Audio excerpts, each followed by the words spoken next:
Et hier encore là aussi, dans un autre parlement, le Parlement français, l'Assemblée nationale, quelques députés, notamment républicains, se sont permis de dire que peut-être il faudrait aborder, comme l'ont fait chez nous dans notre émission, partout, un certain nombre d'économistes, aborder la question de la démographie. Parce que quand on passe en quelques décennies de 4 actifs pour un retraité, alors qu'aujourd'hui nous sommes à 1,5 actifs pour un retraité et bientôt 1 actif pour un retraité, il y a une question effectivement de savoir qui va payer quoi. Regardez, beaucoup de gens alors sont pas du tout d'accord, mais regardez dans quels termes, écoutez dans quels termes. Voilà. La natalité, c'est une vraie ligne de clivage au sein de l'Assemblée. La NUPES, mais aussi certains députés Renaissance n'ont pas du tout apprécié que les ventres des mères soient mis à contribution. Lâchez nos utérus.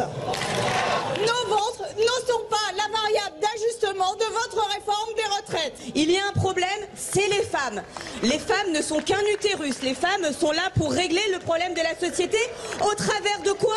Leur natalité. Continuez à nous expliquer que nous ne sommes que des ventres, mesdames.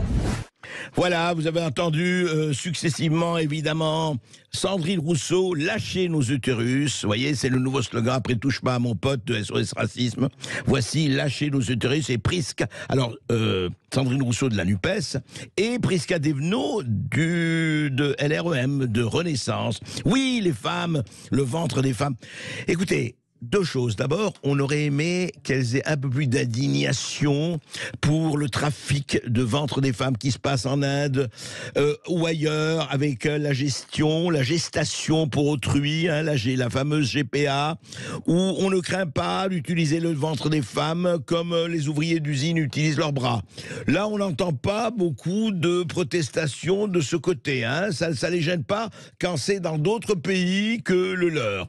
Et puis aussi, je veux dire, alors oui, la natalité, non, ça ne joue en rien, ce n'est pas ça. Enfin, écoutez, mais de quoi on parle?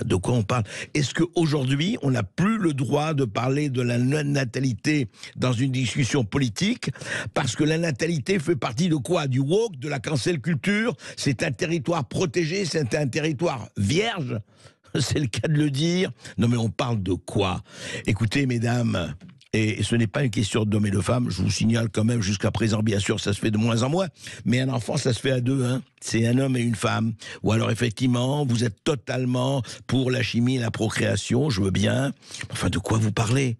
Dire que la démographie n'a aucun lien avec comment ça va se passer pour le paiement des retraites dans les 20 ou 30 ans est grotesque, et vous le savez bien.